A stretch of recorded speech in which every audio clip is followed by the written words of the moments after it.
Hi everybody, welcome to the vlog, and I am currently here in Tagaytay where the wind is like so delightful. Ang ganda ng panahon. It was raining yesterday, but the rain has stopped this morning and it just left an awesome kind of breeze. Today I want to talk about seasons, and that's what I mean by me saying that I want to do something different on the vlog. For those of you who have been my friends for a very long time already would know that I like to think deeply, that I like to reflect a lot, and I decided one day, why not share this side of me with all of you who have subscribed your souls to our channel. I really am grateful for all the support that you have given to this channel, for you trusting me to provide content for you every week. One of my action points, and as a sign of my gratitude to all of you who are watching us out there, is to also share the other sides of me that are really not seen so much on videos or on cam. Nagsimula to actually when I found out that we were going to New Zealand.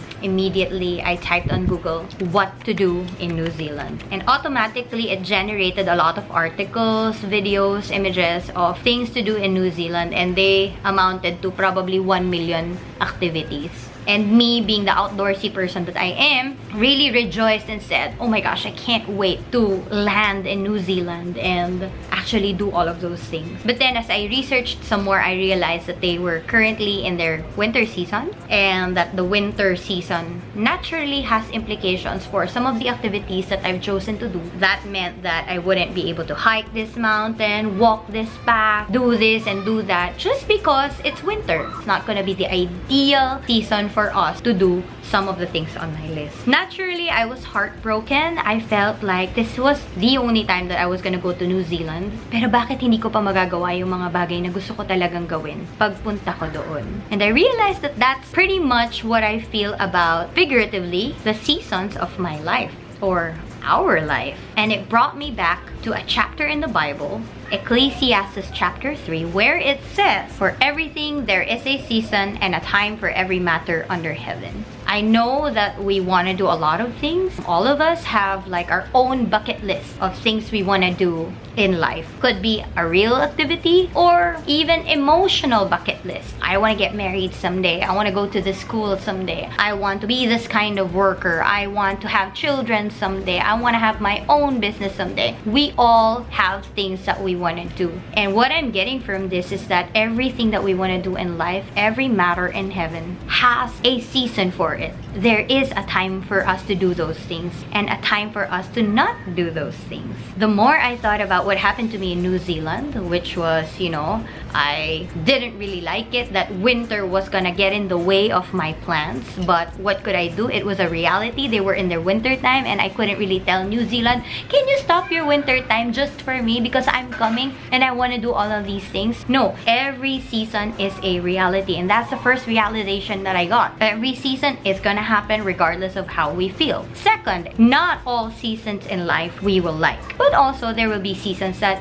we will like. Case in point, everybody likes the season of spring. Springtime is when the flowers are in bloom. The weather is perfect. It's not too cold, it's not too hot. Whereas wintertime, probably for us Filipinos, we like it for a while. We can wear our boots with the fur, our jackets, pwede tayo mag-scarf, pwede tayo pumorma ng winter forma. Pero after a while, it gets in the way of comfort, convenience, and even the things that we want to do are going to be limited just because it's not necessarily a favorable kind of season. So there will be seasons that we will like, and there will be seasons that we won't like. And if we look again at Ecclesiastes chapter 3, it says that there's a time to be born, a time to die, a time to plant, a time to pluck up what is planted, a time to kill and a time to heal, a time to break down and a time to build up, a time to weep and a time to laugh, a time to mourn and a time to dance. And it goes on and on about times for this and times for that. And I realized, first time, I've read this many times before, but for the first time I realized that Ecclesiastes chapter 3 is essentially telling me that there will be times for things that I want to happen, that I like to happen, and there will be seasons for things that I don't necessarily like or want to happen. Everybody loves a time of birth, a time to be born, but nobody likes the thought of death. A newborn baby causes celebration, but nobody loves the time of death. Lola, lolo mo na pag namatay kahit sobrang tanda na nila because of old age, you still feel the loss. You still feel sad because nobody nobody likes the time of dying. Whether we like it or not, seasons will come. Seasons are reality. They will come and go regardless of how you feel about them. Of course, it's easy to like a season that's favorable to us. The seasons that don't allow us to do the activity that we want to do for the moment, what do we do about them? If every season is a reality, what do we choose to do in seasons that we don't really like? Do we force our way into things?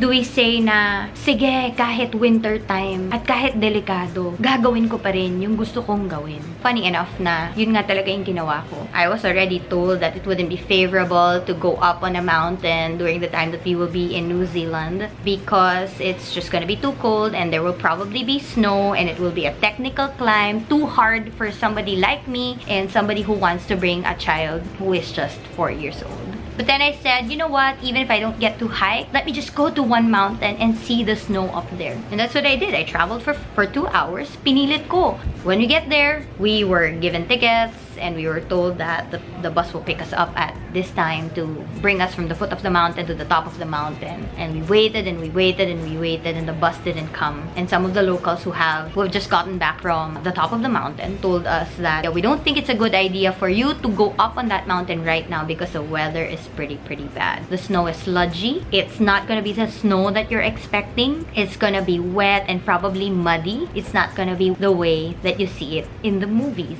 And as much as I wanted to go against that, I realized that, you know, I could have forced my way into it. I could have just said that, you know, let's still go up anyway. We've been on the road for 2 hours just to see this. Why don't we just do it anyway, even if it's not gonna be nice? But what am I there for? If the purpose of that mountain is for me to do a certain activity and for me to enjoy its beauty, but then the season is not permitting me to do so, why would I even go anyway? And again, I went back to Ecclesiastes chapter 3 where it says, He has made everything beautiful in its time. I realized that everything that we want to do in life has the perfect season for it, but also in its season, whatever we want to do is going to be its most beautiful when we do that very thing in its very time. Probably, I don't know, I feel this, I don't know if you feel it, but we don't like waiting. But the truth is, some things we have to wait for because if we don't, we're gonna miss out the beauty of that very thing that was made only for its very season. Especially in the age of instant communication, where everything is just a text away, we've lost that capacity to wait and really understand that everything has its own time and everything has its own beauty that can only be revealed in its own right time. We see this in life. When we are kids, we can't wait to go to high school. When we're high school,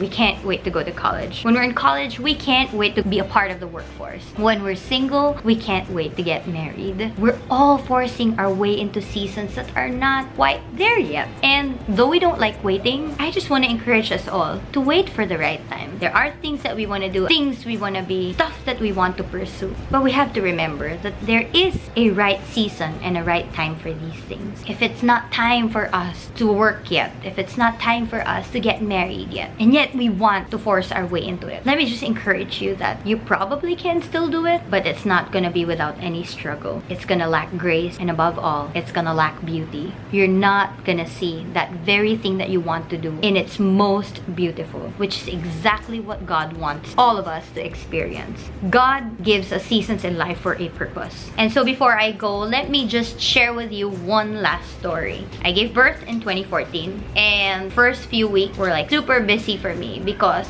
all I would do in a day is feed the baby, wake up the baby, put the baby to sleep, and then repeat intervals of changing nappy because it's wet, it has poo, put him to sleep, wake him up, change his nappy, ulit. On the other hand, I had this WhatsApp group with some of my girlfriends and some of them have work that would send them to different places. So the whole 2 weeks that I was doing this, I would get texts from my friends saying that, hey, I'm in Thailand, hey, I'm in Switzerland, hey, I'm in this and there and that. And I was like, oh, they've been to so many different places in the world and I have been only in my room. At best, Hindi pa nga ako nakakalabas ng bahay eh. Nakakapunta ako ng living room ko. I felt like I'm missing out on so much. My friends have been doing all of these things while I am here feeding, putting a baby to sleep, and then repeat, doing the same things over and over again within this small of a place that we had in our unit. And I was thinking, God, what happened to me? I used to be this go-getter of a woman who let nothing in the way of her plans, and here comes the baby and it changes my world, turns it upside down, and makes me do the most boring things over and over and over again. And I felt like God just showed me the face of my baby to say, but here's the beauty of your season. This is your season for being a new mom. You may not be traveling the world, but the very beauty of your season is right in front of you. And when I looked at my baby, I felt like, yes, this is the beauty of my season, and this is why I can embrace it. Friends, we're not gonna like all the seasons that we will encounter in life, but trust, God makes things beautiful in its own time. And so I encourage all of you, find the beauty in your season. There is a beauty somewhere in there. Probably is the lesson that He's trying to make you learn. It could be the people around you. It could be something about your heart, but there is a beauty in that season you are in right now, and it's just a matter of finding it and locking eyes with it, saying that you are the beauty of this season, and I can trust that because of this beauty, I can embrace it and I can make the most out of it, even if it's a season that I don't really like. Well, that's all that I wanted to share for today, and if you did like this video, then please hit the like button and don't forget to subscribe your souls, especially if you want to see more of this kind of vlog. Thanks for watching. I'll see you again next time.